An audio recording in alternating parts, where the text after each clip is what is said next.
This story begins with a body of a young man discovered in a field. On September 4th, 2014, at 9:30 p.m., police were called to 4235 Aubert for a victim of a shooting. The young man was Jared Christian Elum, who was 2 days away from celebrating his 18th birthday with his family and friends. Jared died from fatal gunshot wounds. A shiny black pickup truck reportedly stopped in the street near Jared before he was shot. That was all of the clues that they had to start. The investigation. The first questions are always, did the victim have any enemies? Who would want to do this to him? And then you begin to fill in the blanks about the victim. In this case, Jared attended private schools, graduated from high school that May. He was smart, kind, intelligent, and very gifted in carpentry. He loved to fish. His favorite sport was basketball. He was known to be witty, fun-loving, and an avid reader. His dream was to become an entrepreneur. By most accounts, he was well-liked and adored by his friends and family. His mother, Sabrina, however, was concerned with a new friend he had recently made. He was older than Jared, and she wasn't sure what that friendship was all about. But she instinctively didn't like this new guy. It was just something about him. In fact, one time he visited, she asked him to leave. He made her very uncomfortable, and now her son has been murdered. Sabrina Elam was heartbroken and furious. She was frustrated with the police's initial response. She would soon find the homicide sergeant over the case, and she felt much more at ease working with that person. There was an open line of communication, and she felt seen, even if Jared's murderer hadn't been caught. While the communication was free flowing, the problem was there was no strong witness list or video that captured the shooting.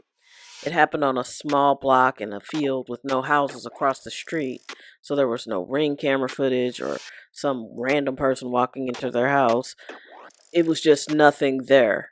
There's vacant houses on either side of this lot and nothing across the street from it.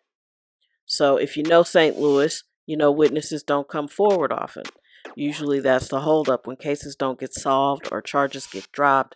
It's because nobody is talking to the police and the evidence isn't there. But what about that friend of Jared's that neither his mother nor his sister cared for? His name was Demetrius Meechie Davis. Jared's family didn't trust him.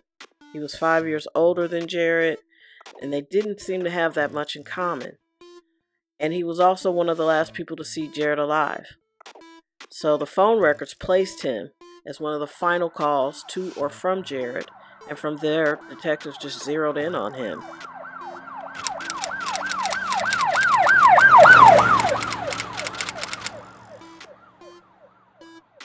But they hit a wall. There were no eyewitnesses willing to talk, no leads, no confession from Davis. The case went cold. He never slipped, he never admitted to anything, and police never had enough evidence to make an arrest. And the motive was unclear. Even so, detectives remained convinced he knew something, or was the someone that knew why Jared was found in that field days before his birthday. The case remains unsolved to this day. And this is where the story gets so very St. Louis. The Great Divorce of 1876, when the city split from the county to control its own power and money, is a decision that still haunts the region in many ways. Remember, the city has one police force. The county has roughly 88 municipalities, and over 50 of those have their own police departments. And the biggest is St. Louis County. There are over 1,000 unsolved murders in the city of St. Louis. To give it more perspective, there were more than 1,900 people killed in St. Louis City between 2014 and 2023. Homicide detectives from the St. Louis Metropolitan Police Department managed to solve about 47% of those cases. Those numbers don't tell the whole story. They don't include St. Louis County. Remember, the county is split into dozens of small municipalities, and not all of them report crime statistics in a consistent way.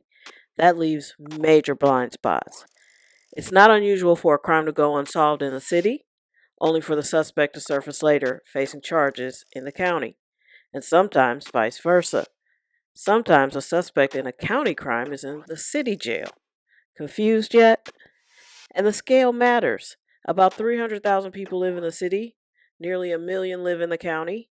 Without those county numbers side by side, we're only seeing part of the picture. Okay, back to this case. Okay, so it's 2018 now, and we're leaving St. Louis City. We're in the county in a suburb called Spanish Lake.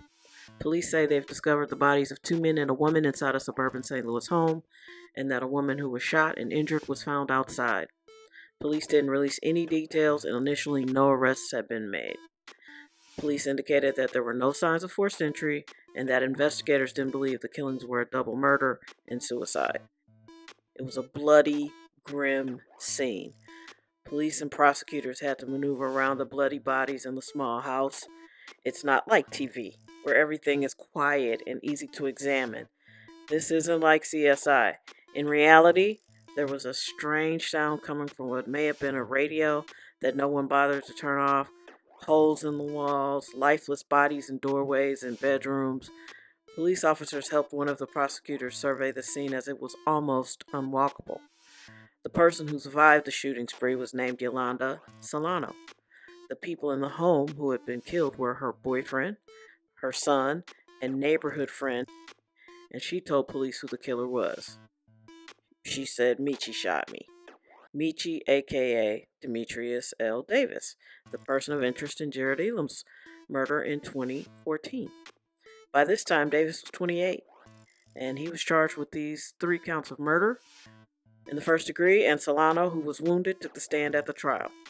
The Daily Mail reported that Solano said, "After he shot me the first time, God said to me, 'Drop dead and play dead, because that's the only way you're going to get out.'" After killing Solano's boyfriend, Brandon Stephenson, 36, her son, Timothy Solano, 20, and Melissa Tierney, 40, a neighborhood friend, Davis found Solano coming out of the bathroom and shot her too, according to the prosecutor. Her brother hid in his bedroom and was not injured. "I dropped to the floor," Solano said. "I didn't breathe. I didn't move, and just laid there bleeding. I thought I was going to die." While on the bathroom floor, Solano said she heard Davis say, "I got 'em all," as he walked out of the house, according to the St. Louis Post-Dispatch. Solano, who suffered wounds to her hands and face, explained to the jury that she escaped through a bedroom window, stumbling to a next-door neighbor for assistance, leaving a trail of blood behind her, including on the exterior walls of the home. According to her testimony, Solano said the shootings were the result of an arsenal of rifles in her home that had been stolen a week earlier from another home. Davis was supposed to sell off the guns, and it isn't clear why he chose to kill everyone instead. Keep in mind, Solano testified that she thought Davis was a friend up until that point. He was found guilty of all charges on October 30th, 2019. Are monsters born, or are they made? Here's why we ask that question. Someone claiming to be a relative of Demetrius Davis's sent a message to Sabrina Elam, Jared's mother, after the trial in St. Louis County. "They found him guilty yesterday. He may be my blank, but he was a serial killer. Your son and those other 3 people were only a few people of many. I always knew he was pure evil." He was sentenced to life in prison, serving consecutive terms in December of 2019. Mr. Davis has appealed this ruling. As America comes to terms with its violence problem, they need only look at St. Louis and its suburbs. Peace to all of the victims and their families. This issue has plagued many communities for years. Death by gun violence is not how we want to be remembered, is it? Thank you for tuning in to this episode of Mugshots and Murders. Please stay safe.